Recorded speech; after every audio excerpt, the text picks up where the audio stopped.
Welcome to another podcast with Fabricio CT and me, your host, Tom. Today we are going to be talking about a lot of different things, but we have a special guest with us today, CT Smith, who you may know from her blog, Doc's Goblin. Um, and yeah, we're really excited to have you here and just wanted to welcome you. I'm stoked to be here, actually. And it's like two of my favorite people, two people I really admire. And it's like, wow, they want to talk to me. So happy to be here. Thanks for having me. Yeah, Casey, just to start, or sorry, CT, just to start off, um, tell us a little bit about yourself. Like, where are you based, and tell us a little bit Mhm. about what you do. What's your role? Just to let people get to know you a little more. All right. I am based in beautiful East Tennessee, USA. I work for a small payments company called Payably. I lead the docs team there, and I mostly focus on developer docs. But again, leading a docs team, you kind of have to do a little bit of everything. And I've been in tech writing probably, I don't even know what year it is. I've been in long enough to say that I'm mid-career at this point. So, Nice, nice. East Tennessee. I don't think I've ever been out there. Fabricio, because you're based in Spain, have you been to the East Coast here? Actually, I haven't been to the East Coast yet. I do know the geography of it, but yeah, the only place in the US I've been is Portland, Oregon, which is cool and all. But yeah, I plan on, visiting the east and the southeast of the United States at some point. So yeah, we'll come but you, out you here. don't I'll take you have, to Dollywood. yeah, but you don't have the there's an accent in Tennessee, isn't it? You don't There sound like a is, yeah, I do have an accent, and the more relaxed I get, the more obvious it is. But I also have been masking for my entire career because if you are visibly Southern in any way, there's a lot of judgment that comes with that. Yeah, that's It's so silly. Like I love Southern accents, but then yeah, again, I'm European, so what do I know? yeah. Well, no, it can have like a taint here. Yeah, I know, I I do. know. I've heard about it. When I'm very relaxed, though, my husband jokes because there's a chain of grocery stores here called Ingles. And he says, as soon as you, and it's the grocery store I grew up going to. And he said, as soon as you walk through the door, your accent, I cannot understand you. It's like mountain Casey. And so I think that that's really funny because it's so like, and I was just at my parents' house yesterday. And so I might still have the tail end of, I've been talking Yeah, to nothing but mountain people all weekend. So yeah. it comes and it Yeah, goes. It's something I struggle with. I'm trying to like actively reclaim it because it is a source of shame. But so anyway, not to derail the conversation with my accent. it makes me wonder, like, how's it to, because I think we all work, well, I work remotely, you work remotely, Casey. Tom, you go to the office, right? But Yeah. yeah, you do work from home a few days, every week, I guess. But I was wondering, like, how is it, because in, Seattle, Barcelona, there are tech hubs. So how is it to be like a technical writer in the middle of Tennessee? Like people know what a tech writer is? Not at all. My 5-year-old son says, "Mama writes instructions," and Well, so that's how I explain it. A lot of people don't. I live in a farming community actually, and a lot of people don't even know like what tech is. They're like, "Is that like the right. Google?" And I'm like, "Yes, yeah, you got it. You're on the right track." Yeah. So it's cool because I'm in a community where like there's not a bunch of tech. But I also used to live near Tom. I lived on Kitsap Peninsula because my husband was stationed out Hmm. there. And so I did encounter like a lot of people who made a commute across the water to go to Seattle to work in tech. And so it was a lot easier to find people to talk about tech with there. But again, I've been remote for so long that like it doesn't even Yeah. register to me as weird, or I just talk to Yeah. people online if I want to Yeah. talk about work. Yeah, I mean, I So don't know. Like, there's days where I wish I lived like in a community that doesn't know anything about tech, but other yeah. days depends. Well, Sorry they for still the exist. You can come out. My neighbor's outside on the tractor right now. So well, if I come to the East Coast, I'll ping you. definitely do. I'm like 5 hours northish of Atlanta. I'll take you to Okay. Dollywood. I'll fill you up on pals and give you Dr. Enough, which is an energy drink that's local to here. And Oh you yeah. can fly back to Spain with your own arms if you drink enough of that stuff. That'd be When, great when to see. you mentioned Dollywood a while ago, and in a previous chat, and I had never heard of it. I looked it up, and I was like stunned to learn that there's a theme park named after Dolly Parton. I'm like Yeah. still curious about that. Well, But come out. It's a good place. They have the resorts are really nice. The people are really nice. It's just nice. Gatlinburg is like it's overrun with it's like a tourist town and it's hard. Sevierville, there's a lot of traffic, but once you get into Dollywood, it's like a magical experience. so now, Casey, CT, you are remote, and you also talk about some like things on your site about doing earthy things. You have bees that you keep. You mill your own grain. You kind of don't want to have your smartphone dominate parts of your life, so you want to maybe be offline more. You read more. Tell us a little bit about that side of you and this sort of like embrace of the non-tech while being a tech writer. I think it's that weird, and everybody always wants to talk about this.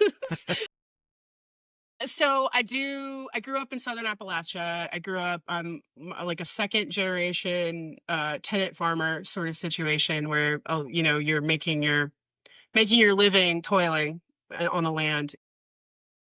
Where I grew up, everybody has to be very useful. So you have to know how to skin a squirrel. You have to know how to do this. You have to know how to dig a post hole. You have to know when to dig a post hole.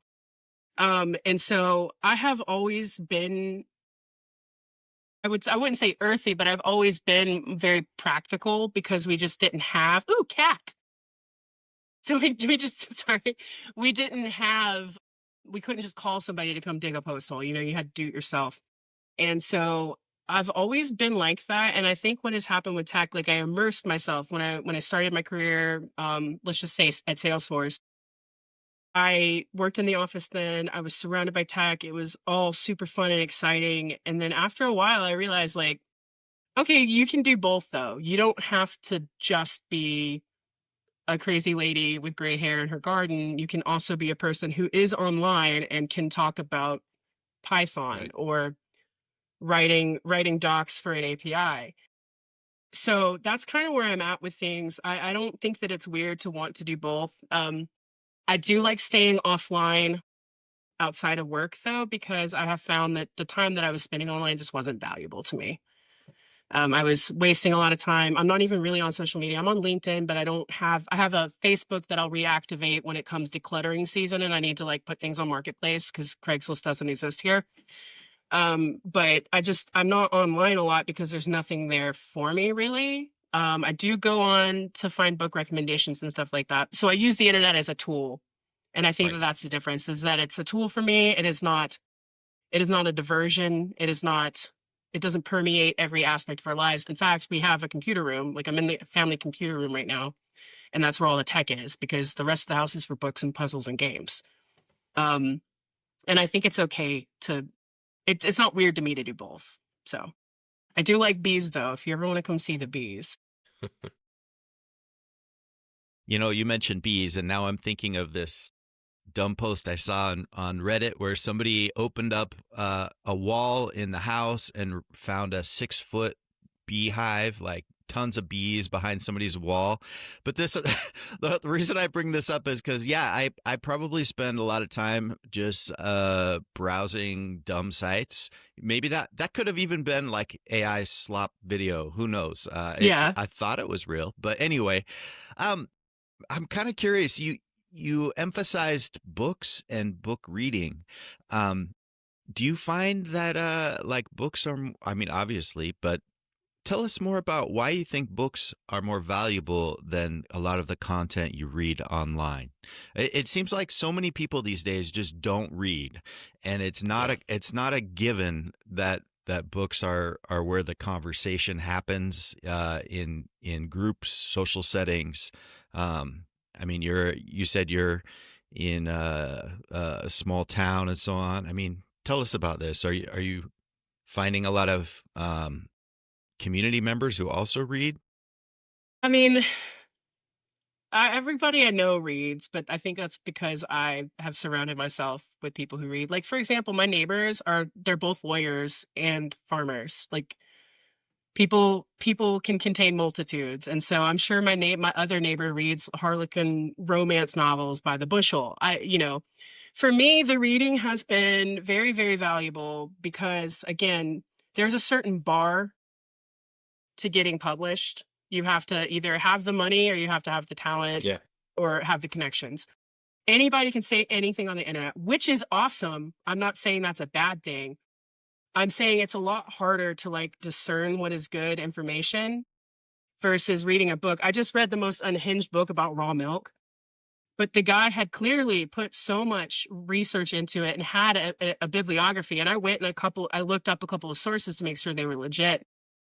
And it wasn't that the ideas I agreed with them or liked them or anything like that. It was more that I was reading a project that someone had done and put the effort into bringing the content to life. And because the internet is just flooded with low effort content. And I'm not saying that some books can't be low effort content. I'm saying it's a lot, you have a much better like strike rate with reading books. For me, reading is mainly because it's like getting a 4-year degree. Like the degree itself doesn't confer the knowledge you need to work in the field, all of the knowledge. The degree itself does not confer a job upon you. What the degree does is it shows me as an employer that you were able to do a project for 4 years straight that at times you probably wanted nothing to do with. Like I didn't want to take gen ed classes and I Yeah. did it anyway. For me, book reading is the same. And it shows that when I finish a book that, I mean, I do quit books if they feel like a waste of time. But if I finish a challenging book or a book that challenged my ideas about something in a way, it keeps me flexible, but it also proves that I can see something through. And in 2026, like I have an unrivaled attention span. I have unrivaled focus. And that alone gives me an edge over people who are reading nothing but short form content, like, Instagram captions and watching reels. And that's where they get all of their information. If you're spending all your time on that, that's how your thinking is going to work. I want my thinking to be flexible and adaptable, and so I read a lot of different things, and I wasn't able to do that so much when I was stuck with the dumb Right. low effort content that you're flooded with on the internet. And like I do still use the internet. I have YouTube Premium and I pay for that because I have certain, mostly canning channels, because I love canning. Pressure canning is like my favorite thing to do. So I follow several like old women on YouTube who have these wonderful canning channels, and I don't want to be subjected to ads. But again, I put in guardrails there. I've turned off the suggested videos. And if I want something new, I have to actively seek out quality content instead of having crap just shoveled in my face.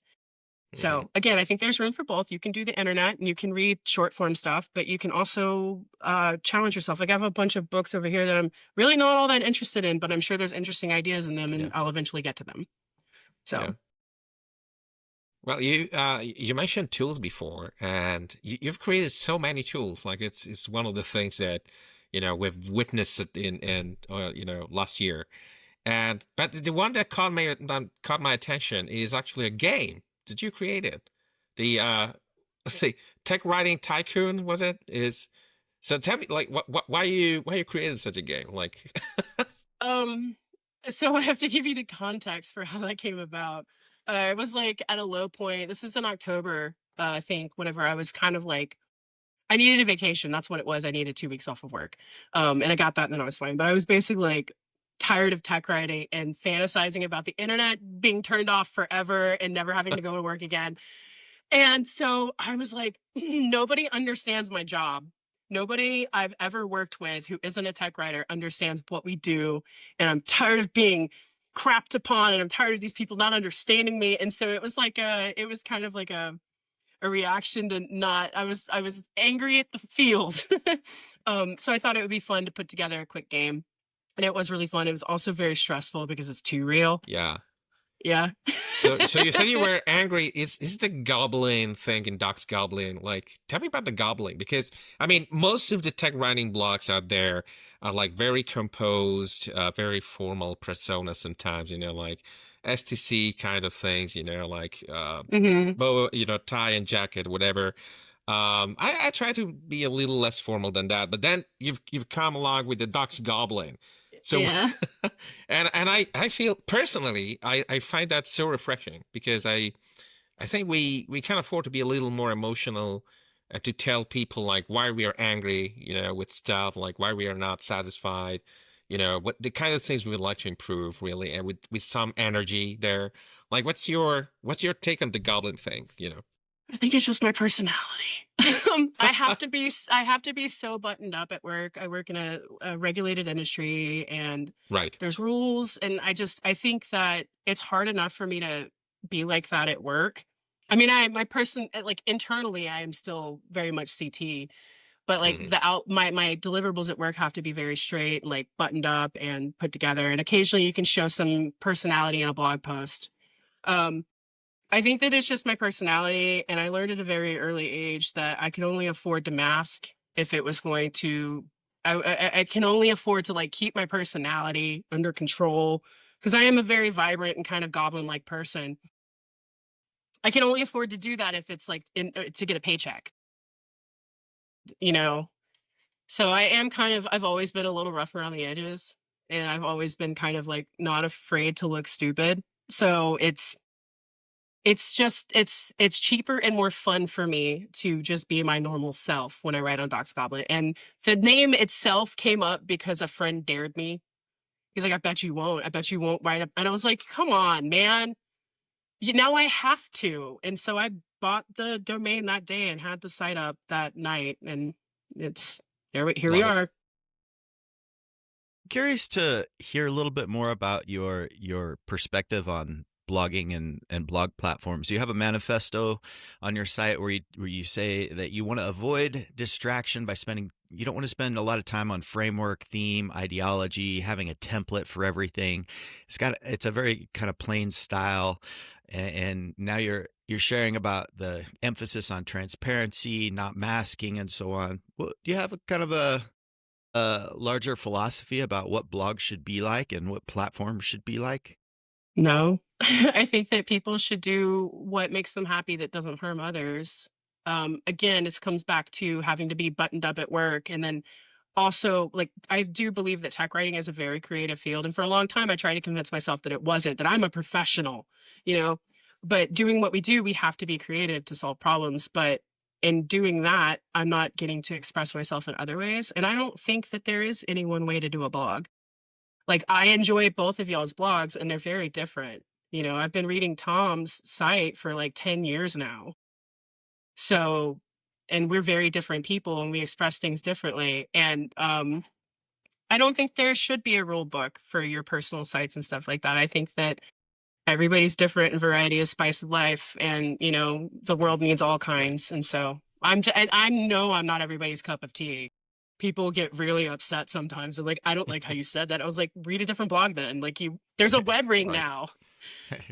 True. Yeah. I like the web ring that you started. I mean, it's an old school kind of thing. I didn't even know about it, honestly. I was like, Really? what is a web ring? I'm like, but honestly, it's great just to have a list of tech writer blogs, and kind of a fun way to jump between them. I definitely we'll put a link to this in the show notes, but Okay. I like that. And I do like this sense of kind of following your own style, what draws you, what you want to write about. I Even though I've had my blog for many years, there's constantly a tension between what should I write about versus what do I really want to write about, and I need to frequently tap into that and say, is this a post I want to write? Am I really writing the kind of things that I want to write, or am I just feeling tension to talk about certain themes? It's tough. It's tough to Yeah. maintain Yeah. that. Yeah. Especially because, There's a like, you're pressure. very visible in the field, and I luckily don't have that, and I'm kind of like an insane person. Everybody's like, well, CT's just going to write whatever she writes. But I can definitely imagine that that's difficult for you because people want to hear your take on things. And sometimes the things that people ask about are not things that you want to write about. So, I never write about beginner topics. This is one thing that absolutely bores me. Is a lot of people are like, "Hey, how do you break into this? Am I a good fit?" I really want to write the kind of things that I personally am curious about, and use it as like a web journal Yeah. to play out thoughts. What about you, Yeah, but you know, Fabricio? that's why I enjoy it. Like when I you know, I also discovered your blog like around 10, I think it was 10, 12 years ago or something like that. And I really enjoy the fact that you were delving into topics that were advanced. So for me, it was like, you know, that there was distance there, and I wanted to fill that gap, Hmm. and that was healthy, and I also get bored. It's boring to write stuff for beginners, but it's also boring to read stuff for beginners. I True. want something that challenged me, and I connect that to Casey's, CT's reading books. Difficult, hard stuff is the stuff that makes you grow, I think. Is But also like what I particularly liked about your blog, I guess I remember the house that I lived in when I started reading it. I remember the room I was in. I think it might have been 2014. Maybe it was still called. It used to be called. I would rather be writing stories. Maybe. I can't remember, but I've been reading a long time, and I remember thinking like, "Oh, this guy is so successful and knows so much. There's so much room for me in this field." And so, Right. as a beginner reading and a not beginner blog, somebody with very opinionated topics on very big opinions on topics that I wasn't even exposed to yet, I was like, wow, there's a lot of room to grow here. And so, as a new person reading that kind of stuff, definitely made me feel like I can specialize. Well, So it was very I, helpful. I think my blog has definitely opened up many doors throughout my career and made me visible. Um, one thing I think, to connect to an earlier theme about reading, though, writing and reading go hand in hand. And after reading a book, it's a natural sort of direction to review it or to post some kind of thoughts about it. Do you ever like write some review type posts of anything you're reading? Or is it off topic sometimes? Like, just curious how you connect your reading with your writing. Maybe I might be doing that. I do have a goal to read a certain number of work related books this year, and I might do longer form reviews on those because I am doing them for work and I am doing them to benefit the rest of my team. I've started something. My team is just two people, but we both have to read at least one book a quarter and write a book report. And so, for mastery. For personal stuff, I actually just added a little blurb to my reading list on Docs Goblin because I was like, somebody had asked me like, "How are you rating these books? Like, if you hated it, why does it have a 3?" I was like, "Oh, because I learned from it." And they're like, "What?" And I was like, "Okay, so I need to like explain how I'm rating these books." And I usually, when I finish a book, I will add a few lines. I have found though that when I'm doing that, I tend to want to defend my reading choices because like I like Bukowski, and a lot of people don't like Bukowski and think that you're a bad person if you read him. Uh, so I reread Factotum a few days ago, and like I had to really restrain myself when I was talking about reread this book. It always reminds me, blah, blah, blah. I had to restrain myself for like defending my choices. And so I may not do a lot of that because I do feel like I have to defend things because I do not want people to waste their time trying to get into arguments with me about whatever it is I'm reading. Um, and so we will see, remain to be seen. I normally will write a few notes about what I liked about something or whether I learned something from it. But for the work stuff, I'll probably write some reviews this year. Do you have I'm any do you have any other kind of goals for this year related to work? I feel like you plan to do more experiments or uh, more script writing, like AI stuff. Tell us more about what your plans are. Work plans. I actually just finished up all the plans for this. I am working on more tooling. Hopefully, this is the year where I get all the tools in place. I'm also working on going deeper into deliverable types that I really don't enjoy doing. So I don't like doing the conceptual stuff. All I want to talk Mm, about is the shape of the API. That is what I like. It is I mean, you give me an OAS, I will just sit there and I will read it. Like, I just love right. APIs. They're like catalogs, they're beautiful. Um, so I do have a work related goal to go more into the kind of conceptual stuff, which is not what I enjoy doing. I'm fine at it. I do okay at it. I just don't like it. I'm going to do more of that this year just to be well rounded. I mean, unless I get a lot of head count and don't have to. Um, So that is a work related goal. Again, I'm going to read more. I think when I step back and look at my reading list of things that I've been collecting, like what am I going to read next year for work? And I realized everything was centered around content design and IA, information architecture. So I'm probably we'll see what comes out of that. We'll see what those books inspire out of me. But for the most part, I'm mostly just going deeper in deliverable types that I'm not a personal, like I don't like doing. Because again, I'm over 40 now and I have to work to stay flexible. And if Right. that often involves doing things that I don't want to do. So Yeah. Yeah, and I hear you on the concept content type. It's I tie that to the affinity one has with the subject matter. Like for example, I used to work for a company that does online banking, and to be honest with you, I find it so hard to not just to grasp it, but it's yeah, like the what's the position, what's the the accrued whatever amount of, yeah, and so yeah, and I ended up working observability probably because of just like working for software developer types. So it's software for software developers, and I like that. It's so I struggle a little less with that. I would probably, I don't know. It's yeah. I mean, to do concept documentation, you have to dive like very deep into the yeah. subject matter. So Yeah, I like payments. Payments is a very interesting field. Obviously, my yeah, passion is growing like comfrey and raising bees. I'm as passionate about payments as I can get about anything in tech. But I do struggle with like I don't again it goes back to the I don't want to write beginner stuff. Like it's boring, you know? Like there are yeah, already things that explain what know your business means. That's not, our customers want us to explain it to them and it is my job to do that. And so I have to get over that and like dive more deep into that. And it's not what I want to do, but I need to do it. It's for my own sake and for my customers, I need to do it. And so I have to put aside my I don't want to write this beginner crap.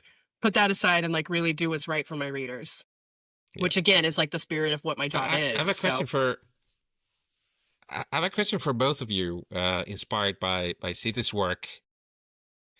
So, like many, I know many tech writers that don't enjoy like tooling, like being around tools, talking about tools, developing tools.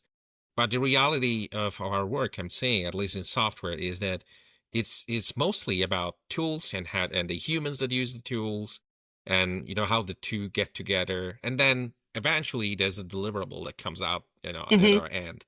But like, what's your stance on the importance of tooling in technical writing? I think my personal opinion is that it's pretty important, and it's one of the main things that can also differentiate our craft going forward in the next year. And AI is enabling us to Mhm. create those tools in an easy way. So, what do you think about like what would you say to like tool skeptics, or I don't know? You got to get over it, man. If I am so much faster. Dave Nunez says that I have the output of like 7 writers, and I would trust him because he's managed a team of writers before. Right, right. Um, so you tooling for me has made my job more enjoyable because I get to outsource the menial parts of my job, like and also like the error prone parts. So we have a card generator, those like card components that everybody has on their website now. Ours are generated solely from front matter in each documentation page. And the reason I had to do that was because I was making a lot of mistakes. There were typos, or I'd messed the slug up so it wouldn't link, or I would forget to update them at all. And so I had to automate away that part of the process. And I used AI to do it because AI makes me a lot faster. And I already had the baseline level of computer science skills and coding skills that I was able to jump in very quickly. Um, I don't I think if you were afraid of tooling, you're going to get left behind. Like just point blank, the way the things are going, we assume that people are going to be hiring fewer writers because we're expected to get more done with less.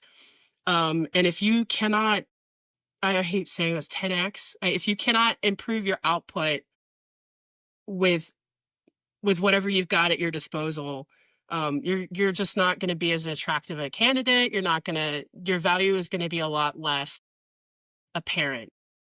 I'm not saying that knowing how to build tooling is, going to save you from layoffs or whatever, but if you're able to do more with less, as everybody wants you to do, you're going to have a lot easier time getting Mhm. to retirement age. Because that's everybody's goal, right? Is Yeah. retiring. Yeah. So I would say that you really have to get over it. You have to get over the fear of using AI. Like, yeah, AI may take your job eventually, but you're still getting a paycheck right now. And if it makes you go faster, I'm not saying it's going to save your job, but also Right. like I'm not screaming that AI is going to take our jobs. So I think that it's a tool and you need to learn to use the tool because it's where technology is going. When the tractor came out, the people who like, well, my ox can get it done. Yeah, your ox can do 1 acre a day. This tractor can do 50. Right.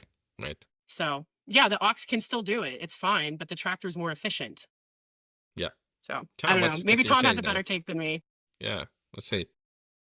Well, I'm curious just to understand more about like your direct AI tools that you're using in your doc work. Are you using like Hmm. Claude Code, Gemini, ChatGPT? Is it integrated into your authoring tool? Is it separate? Tell us, if you don't mind being more specific about tools and what, especially if you're writing scripts, if you're Yeah. doing more advanced engineering kind of outputs. What's your process? This is so boring. It's almost not even noteworthy. And people who are really into AI get so like you can see them get deflated when I tell them my secrets. Um, our company has gone with Claude. That was a decision that was made. Thank goodness, because I vibe the best with Claude. Like I don't know what it is about my communication style. I've just had the best output with the Anthropic models. So I can tell you exactly how I use AI at work. I use VS Code. I use Claude Code inside of VS Code. I use Claude Code for very limited things because it is still very expensive and I am nothing if not a penny pincher. Um, so I use Claude Code for if I need to write a throwaway script so I'll give you a real example. A few weeks ago, I had to do a new 4,000 line. I have a new doc. It is 400 new error codes in a Wow. table, in multiple tables. I needed to turn that HTML table into JSON output in a specific format to give to our database guy to update the messages because I was not going to be updating language in a spreadsheet and then also going and doing it in my HTML tables because again, as a 4,000 line file, I'm not doing that manually anymore. So I just updated it where I'm comfortable in my editor using, my linters and things because we use Veil.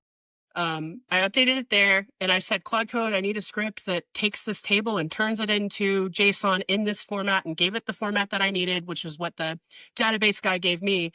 And so I used Claude Code to it was like a 40-line script that turned that table into JSON output and CSV output, which is what the product manager wanted.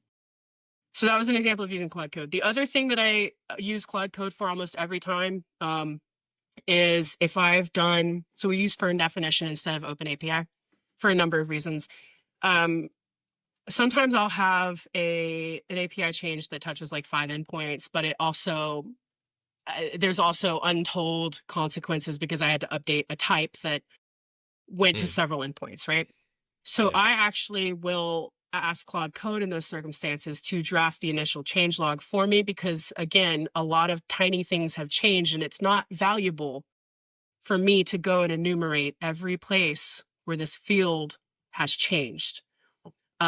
Claude can do that. So I get Claude Code to do that, and then I go through a line by line and edit because it still gets things wrong. For everything else, I'm using just like the regular Claude AI chat, like on the web. I don't even use the desktop app. We have an MCP server for our docs hooked up that I will use occasionally if I'm working on something. I'm experimenting with Claude skills. I just fed it our entire style Hmm. guide, including our code style guide, everything. So I now have a Claude skill that can do the first round of edits when you dump content in. But if I'm scripting and it's not like hey, I need you to look at this exact file, um, I will do it in Claude AI because again, I know enough about scripting that I can tell when something is okay.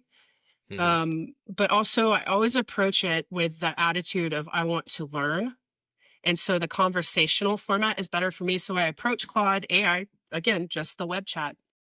And I say, hey, and I give it like a light PRD, or I'll give it some pseudocode for what I'm trying to accomplish because it's way faster than me. And I'll say, okay, turn this into a thing. And I am not kidding when I say that I have gotten working code every single time.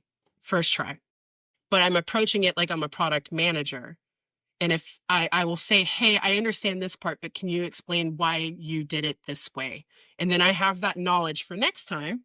I need to script something similar. And so that's how I do it. And again, I've built an entire CLI doing that. And remember, it doesn't have the full it doesn't have the full context for the rest of the CLI because I'm just doing it in a chat. Again, if you wanted, I care more about making sure that all the outputs work together than some people. Again, it's easier to just do one-offs. But for me, knowing how the tooling works is just as important as having it. And so I'm never creating anything that I don't understand. Again, unless I'm doing like a one-off script, like, hey, turn this big table into JSON. That is like lower stakes. But if it's a CLI tool that we're going to be using a lot, I want to understand how it works because I do go in and we'll troubleshoot if the output, say a file path, I'm pretty famous for like hard coding file paths and then getting in trouble for it later when I need to do something different. And so like I need to be able to troubleshoot that. And again, you could use AI for it, but I'm afraid of losing my skills if I don't at least monitor things. So I'm Yeah, really yeah. boring. It's So just the two there are tools. like there are times where your workflow is very similar to mine. I feel like there are times where you can't afford to go autopilot for a few things, and Yeah. the others are more like you seek guidance, you seek feedback, or just facilitate learning. Yeah. That's exactly right. It's pretty boring stack I use. When when both of you are using Claude, do you run into like limits? Do you get like 10 interactions and then it says you can't do anything else until 1 p.m. tomorrow? Is this like a common thing? I've only had it happen to me twice. Oh, And okay. I think remember, I'm stingy by nature. And so I think very carefully and I will say, hey, just give me the fix and I'll implement it. Because again, I'm trying to understand my code instead of having it print the whole thing out again, which I think runs you up to your limit Yeah, faster. But yeah. It does. I've only been locked out twice. It does happen to me, and it's pretty frustrating when it's like the timeout, and like you've been a nasty kid, wait till 3 p.m. But there's a couple workarounds to that when I use especially Cloud CLI. One is switching to the API credits. Like if you buy separate API credits, you can continue your session. Or there's a feature now which is not super known, but it's like you can have like extra time. Mm, You can allot like $5, $10, $15, and Cloud Code lets you know, okay, so you've gone through, past the limits, you are in extra credits, and you're gonna be billed like $5, but at least you can finish your thing. yeah. Yeah, so I feel like I feel like a bit like an addict when that happens, like, oh, just one extra shot, but yeah. Man. Yeah, I I think we might use it a little differently. I've only ever run into limits twice. I got cut off of Claude Code at work, but that wasn't me. It was just like we had hit our limit that was set for the company. And I was in the middle of something and I messaged the admin and I was like, hey, I'm getting this message. Did we run into a limit or something? She's like, yeah, but if you really need it, I can like bypass you. And I was like, no, I've got I'll just use Claude AI. I was using Claude Code to be lazy because I was trying to finish a thing before I left for the day. And so I was like, yeah, let's rapid fire. Come on. Edit it for me. Come on, let's do this.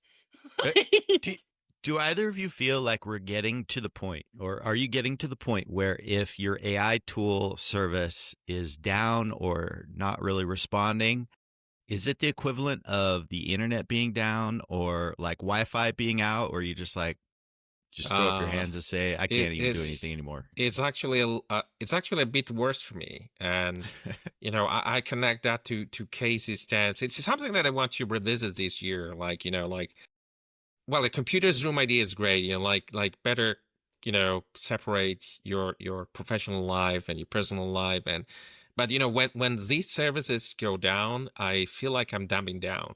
Really. It's like Mm, especially if I have to code something, I wonder, right now I'm contributing to the tool chain at work.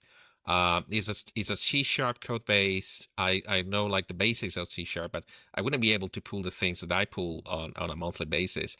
And if I had an access to those tools, it would be like I don't know, somebody like removed like a lobe from my brain or something.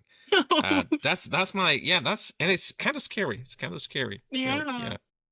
I don't feel that way at all. When it goes down, I'm just like, oh, I guess I'll just finish this manually or I'll just do something else.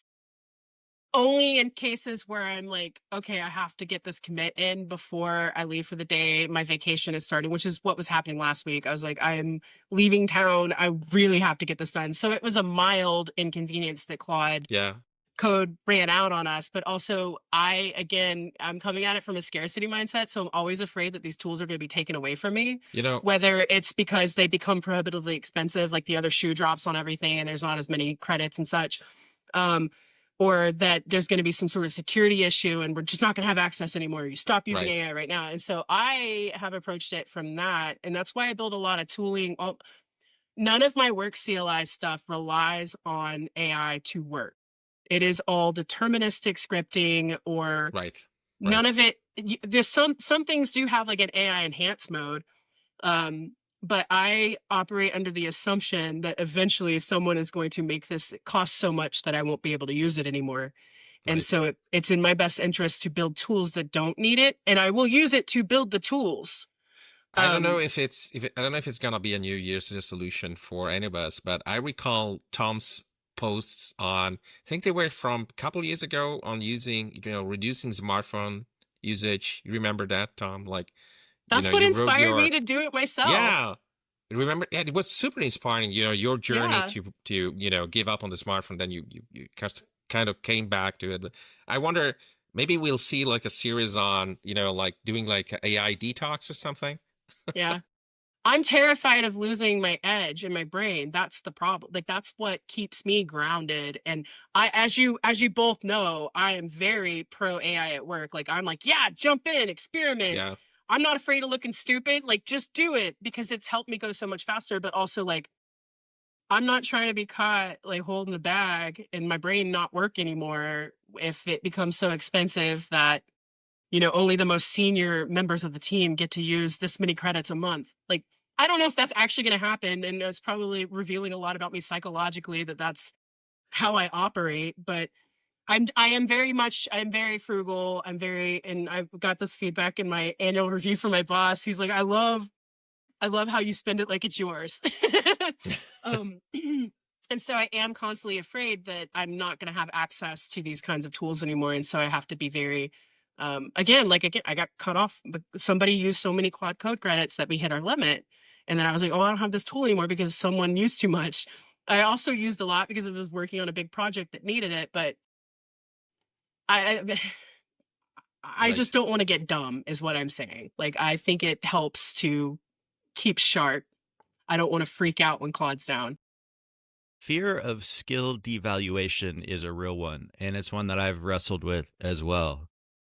Sadly, I mean, first of all, on the smartphone thing, totally come back to my smartphone. Sadly, I wish I could say that I like somehow managed to pry it out of my life, but But you no, were that was a honest about it. You were honest about it, and that's what we Yeah. and love. Yeah. and and at work, man, I'm so impatient. If Gemini is down for whatever reason, I'm just like, I'm not doing this by hand. Like I know I can do this so fast otherwise. And I have really just like I don't write hardly anything anymore. Because I know I can just automate a lot of it.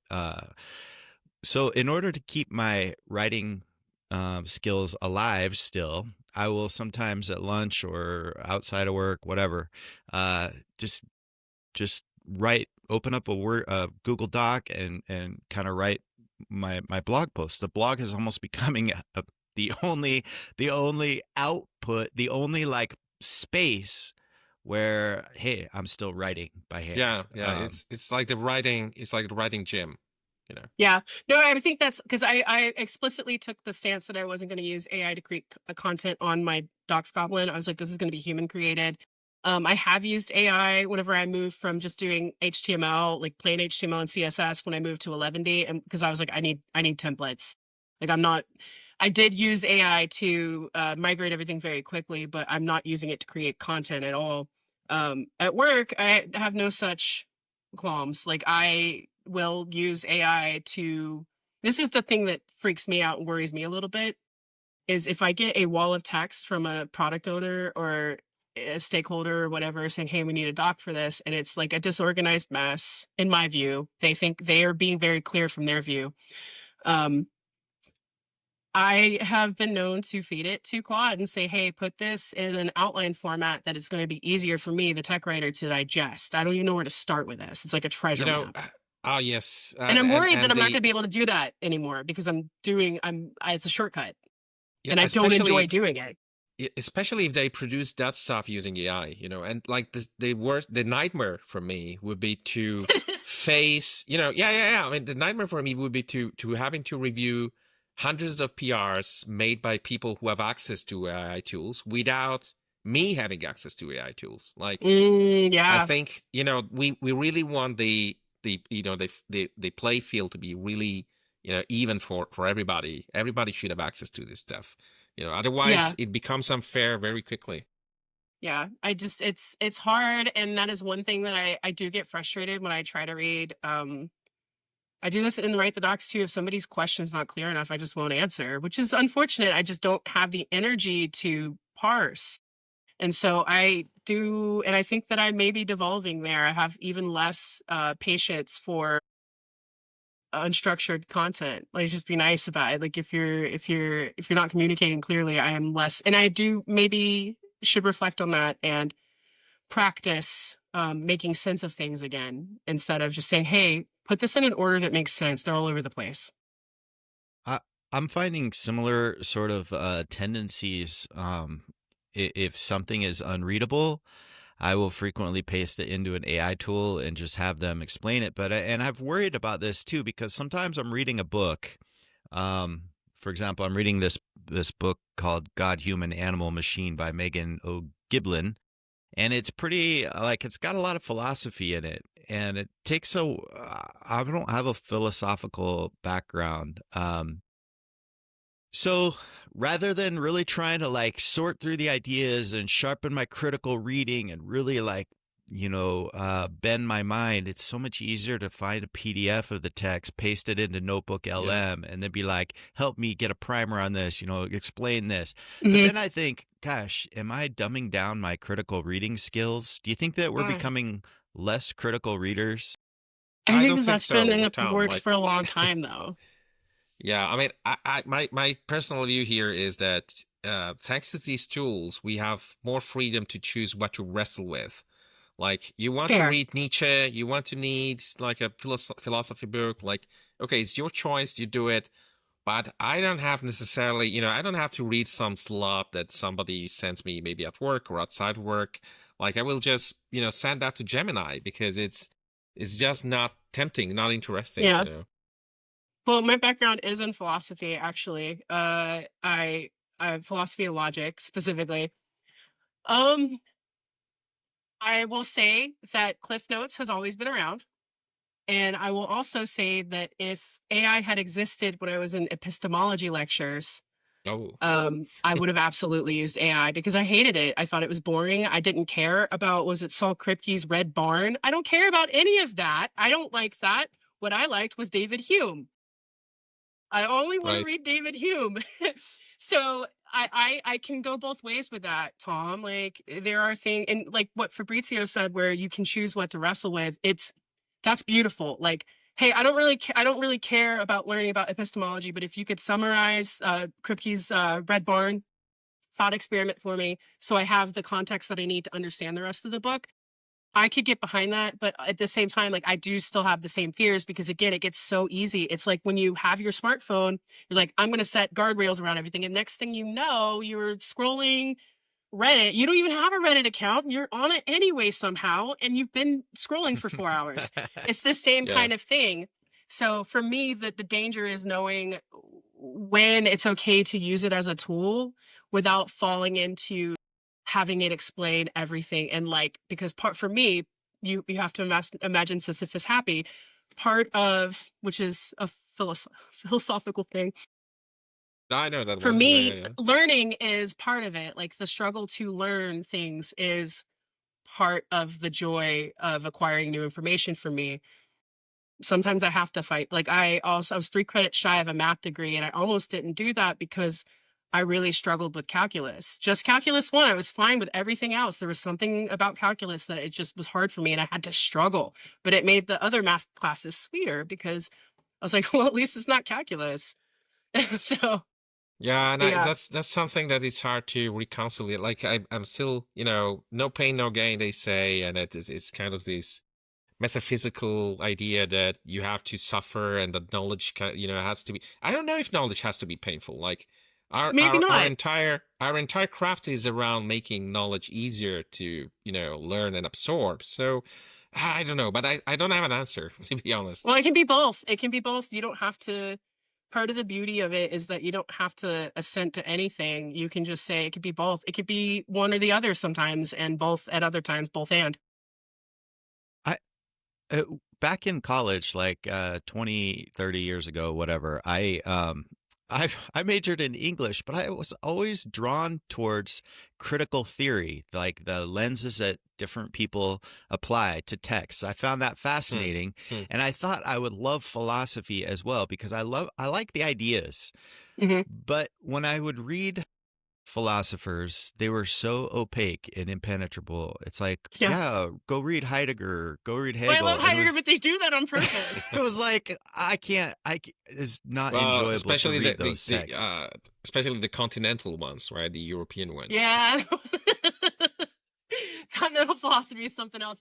But yeah, no, I hear you. And I thought that I was going to love, I had an English minor as well. And I thought that I was going to love doing like reading things very critically, but I did not enjoy doing lit that way at all. And it turned me off of fiction for a very long time. I'm 40 now and I only recently started reading fiction again in Mm, September.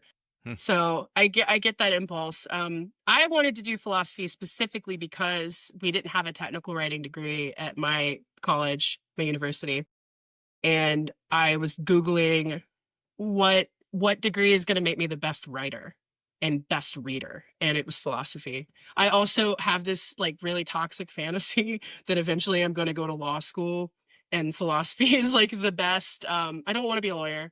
I just wanted to write contracts. Philosophy is like the best degree for you. People who major in philosophy have the best LSAT scores, and so that was the other consideration. But it Hmm. was mainly to be a strong writer. And I got to tell you, I learned a lot of critical thinking skills, and it. I value my philosophy degree. I know a lot of people like to joke that it's a degree that doesn't make you any money, but no degree makes you money. Like you have to put the pieces together yourself. It's So interesting that you mentioned critical skills because they interviewed AWS CEO a couple of weeks ago or something like that. And he was like, "No, of course I'm not gonna replace junior developers with AI. That's dumb." And what he's really stressed is that the new employees, new people joining tech or work or whatever, critical thinking is one of those skills that they really gonna need. And it's maybe AI will tell us what to do. We will have all the notions, but to put all the pieces together and know if we are going the right direction, then you need that philosophical layer. I I speak as somebody who thinks that philosophy is overblown, and also philosophy is the greatest decision I've ever made in my life. Um, I think it would not harm most people to take a critical thinking class or a logic class, and most of those are in the philosophy department because that's what philosophy is. Again, most philosophers that made it to prominence are blowhard academics, and they want their message to be they're just trying to get printed in journals. So like a lot of it is difficult Yeah. for no reason. And so, but it's still, I had to do all of my exams were in blue books. I had to show up and be ready to write an essay. I my thesis advisor gave me, I was very wordy. He beat that out of me. My thesis advisor would give me writing exercises where I had to explain some very complicated situation in 300 words or less. And so it was a really good choice for me. I think that most people should take at least a philosophy course or a critical thinking course because it really changed my life. But again, people say you got a philosophy degree. What are you going to do with that? I was like, I'm going to make six figures within a year of graduating. What are you going to do? So I have a brother-in-law who's like a philosophy major, and he runs his own like tech company now. He's like super smart. He manages all these projects. You can tell that he's careful. He's a rigorous thinker, and I can see the philosophy background. But you said something, CT, that kind of sparked a question in me. So somebody reached out on LinkedIn. Okay, you mentioned just a while back that you said you have this fantasy of maybe becoming a lawyer and so on, using that philosophy towards something. So somebody reached out to me on LinkedIn. They said, Tom, I've been following your blog for a while. One thing I'm just kind of curious about. For 20 years, you've just sort of stayed as a tech writer. Have you ever wanted to pivot into something else? Like, why don't you become, what have you thought about transitioning to? And I started thinking about that, and I think as like tech has changed so much, I've been toying with this idea of emphasizing like automation engineering, and like, is that the future path of a tech writer, some kind of orchestrator and automator? It's not like becoming a lawyer or anything. I feel like I'm past that window where I could pivot my career. I'm like 50 now, but I'm just curious. Do you think that being a tech writer your whole career is like underselling potential? Like, do you think that we should, I don't know. What do you think about that? Do you ever have this question? Like, hey, No. no. Okay. No, I actually, despite how flippant I come off about everything, I love the field. Because at the end of the day, writing is telepathy. What you were doing is you were taking ideas that you have about how something works. You were converting them to symbols either on a page or on a screen, which is also some kind of black magic in its own right. And then you were basically, if you do it right, you were beaming the correct thoughts into someone else's head to help them learn something or perform a procedure on another device or whatever. And for me, that's super exciting. Any desire I have to switch careers is just because I don't want to look at screens anymore. And it has like nothing to do with the field. I just don't really like being at Yeah. the computer. Yeah, no, I same here. understand. And no, go ahead. Sorry. Oh no, I understand like but I want to speak about the orchestration thing. I think that that is where my career is headed. Because it's like running expo at a restaurant. You're not the server, you're not the cook. You are making sure all the pieces are going together at the right time, so everything goes out to the customers and no one cusses you out. Um, it's called the expediter, and that's kind of where I see my role going. Hopefully, it's just automating everything that I can, so that we can use our human, labor to make the most impact for our readers. Because at the end of the day, I'm just trying to make it so my readers don't even know I exist.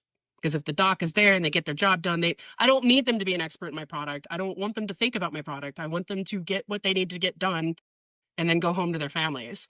And so however that looks, this is what I like doing. I like making crazy information very, understandable. And however I end up doing that, that's what I want my career to be. Yeah. My take on this is that we might see some of the hyper specialization that has been, going around in tech for a while. It might disappear or slowly vanish. And I think we're still gonna be technical writers, but actually we might even drop the technical from it. It's just gonna be writers. We're gonna be folks who are whispering to machines to make them, do things. Yeah, no, Yeah. I feel like a machine whisperer, and the I line love between that. developer and writer is probably gonna blurry a bit. My only concern with this is, how many of us are going to be needed going forward? Yeah, I share that concern. There's no shortage of stuff to be documented, but you know what I mean.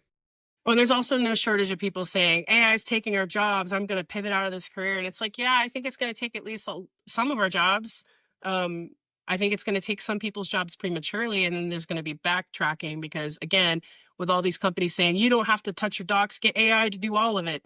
You still need a human orchestrator because the machine has context, but that's not human context. And so I know I try not to panic about the future because like I do want to retire as a tech writer unless something way cooler comes along that also scratches that deep need that I have to like explain things. Um but it does freak me out a little bit. And I do think that it makes sense for us to explore the ways in which our roles might grow and change. And then, as you all do, we're all experimenting with these things already. So Uh, about the whole element of context, I agree that this is like part of our jobs as being orchestrators, the ability to kind of bring that context to the situation. It's how we're essential. And previously in my career, I went through a period where I was convinced that I wanted to get into like systems thinking or seeing like the whole systems rather than just my little API that I'm documenting or one little sliver.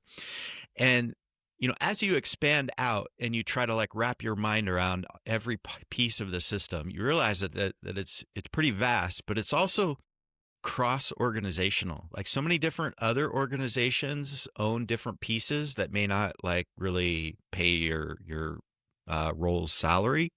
Um, and ultimately, like we had this effort to do these writing projects that were called Life of a like query or something. It would say, well, it starts here and it goes to this system and then it goes to that system and then it goes over to this tool and it processes it and this.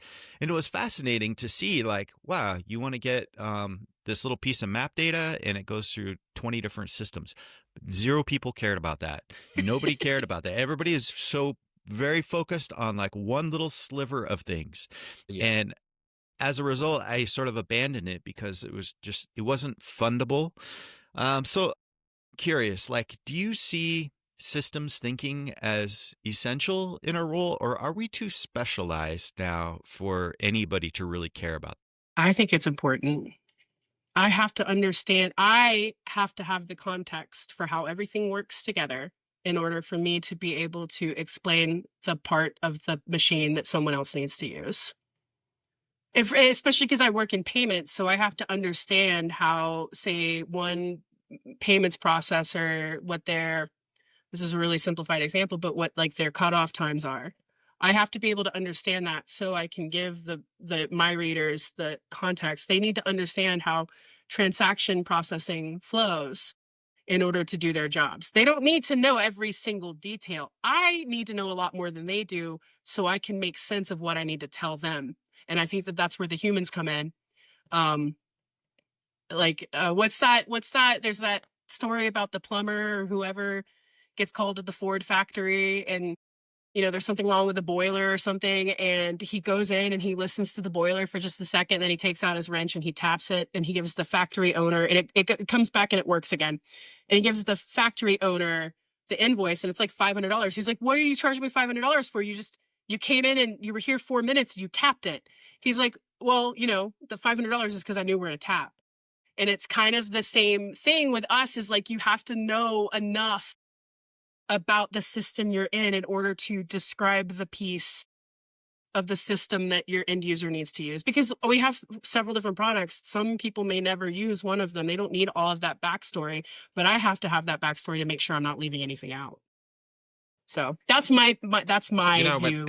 and what's interesting about this is that system view, it might sound like very deterministic, like something that a machine could put together, an LLM maybe, but I don't think they can. I don't think they can, because the way you describe a system is always gonna go through your own knowledge, your own language, your own mind, and the things of course that but also things that are deeply human, like intentionality, or Mm-hmm. like things that people omit, and all the tension. For example, I mean, all of us work every day with product management organizations that they don't know exactly what to do. They have an idea, but they want to Mm-hmm. backtrack, and an LLM is not gonna perceive those nuances because it cannot, it cannot do that. It's not made of Yeah. flesh. It's not There's organic. also things that we obfuscate on purpose because, again,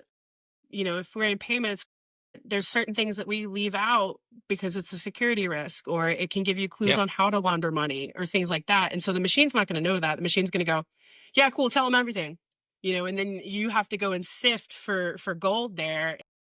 I think that I think that humans can do a pretty good job of giving context to the machines, to AI, if we know, if we're trained in that, like here's how you write for AI.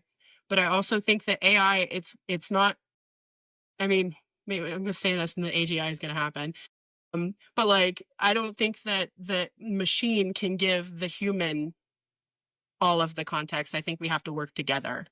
Yeah, So yeah, yeah. And you know, it's documentation strategy is not only documenting, choosing what to document, but also not what to not document. Yeah, yeah. that's what it. Yeah. Hey, I got a final question here. All right, CT.